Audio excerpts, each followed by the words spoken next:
Howdy everybody, welcome back to Force Speed Shop. So it's been a while, had a few things going on, mainly school, some other stuff, but we're back.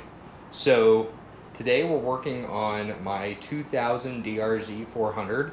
It's the S model, but as you can see right now, it's got the SM wheels on it. They're just some KKE Amazon wheels. I had some issues with this bike. I thought I did really good maintenance on it, and then I started getting this weird knocking sound, and yeah, it worried me. So I started messing with things, replaced the cam chain, yada yada yada yada, and then finally tore the bike down and found that it has rod knock. You might be able to hear it on the microphone here, but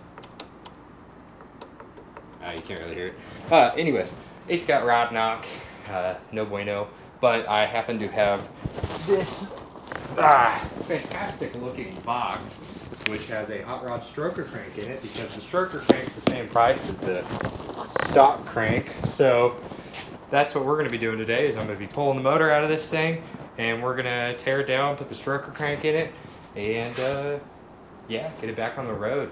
So anyways, let's get to it. All right, so I've got the motor out of the frame. It took a little bit. You do have to take the swing arm bolt out, and they're known for getting stuck, so that's not fun. But so far, all I've really done here is I've taken this clutch cover side off. It's just all these bolts around here. I pulled the cover for the clutch off too with it. You don't have to do that. You also don't have to pull any of the water pump stuff off. It'll just come right out. This did fall down. This is the timing chain. So yeah, I got this clutch cover side off. I'm going to go ahead and take off the stator side here in a few minutes. I'm also going to pull the starter and the clutch basket as well. And then I'm going to start pulling off this primary nut. Right here you're going to need a 27mm socket. So but yeah, this if you don't have the top end off your motor, your timing chain will still be attached to your cams, so you're going to want to pull the top end off if you're going to do something like this. But yeah, I'm going to get to splitting these cases, and once I get the covers off and get the cases split, I'm going to show y'all the new crankshaft, and we're going to ascend this thing. Okay, so quick side note for anybody who's doing this at home. This primary nut is reverse thread. Don't be like me and put your big high torque on it thinking it's going to take it off when you forgot to put it in forward. So I don't know if it'll focus on that, but basically there's no threads. The high torque did take it off. It did. The wrong direction. So anyway, yeah. I also realized I don't have the correct stator flywheel pulley tool, so I gotta order one of those. So I'll be back at this in a little while. Catch you guys on the flip side. Alright, so I got the old crank out here. Toast, just absolutely destroyed. New crank is in, hot rod stroker crank. So yeah, I got the surfaces covered in Moto Seal gasket stuff. It seemed to have worked for me before. I don't know in the long term. I've never kept a bike that long after I've done one of these, so we'll see with this one. But yeah, I'm gonna go ahead and set this back down, get the rest of the case half on here, and I'll get back to y'all whenever I have everything back together, which is gonna be a couple days from now, and like 20 seconds for y'all. So okay, so I got everything back together, part of the way. It's got a little bit of antifreeze in it, but I'm not going to run it for too long. I'm just going to verify that it does run. Sorry if the camera is a little low. I just quickly set it up. Yeah, it's got gas going to it, and oh, you know what it doesn't have? Now it does. Now it has vacuum. Despite me needing to replace this petcock, I'll continue running it for a short time being. Yeah, I'm not seeing any oil leaks. All this stuff right here is some gas and some antifreeze that fell. So, let's see, will she run?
Okay, I got to adjust the cam chain and yeah, I guess button the rest of it back up and could take it for a test ride. Well, that's sick.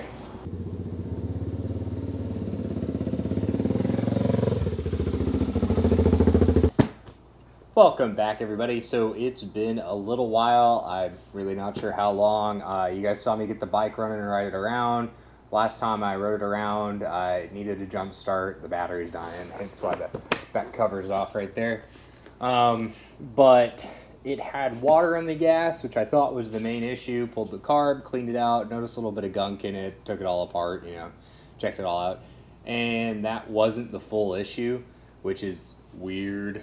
But I screwed around with it again, cleaned it out again, looked and saw one of the holes in the Venturi tube was kind of clogged up. Figured I'd clean that out, and it went from only running on choke to allowing me to give it throttle and ride it around, but it was just being really wonky. If you didn't, it's like it had a vacuum leak when I plugged all the vacuum lines, so I was really confused. I tried tightening up the carb boots and everything, still no help.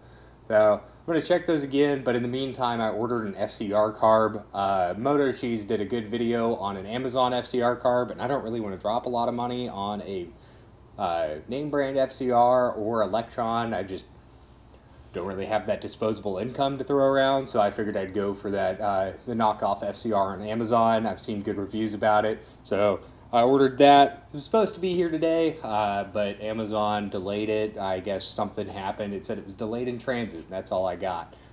So I'm going to go ahead and put this project away until I get that FCR, and I'm going to roll in another one and do another video on that. So yeah, thank you guys for watching. Hope you enjoyed the video. Have a great day.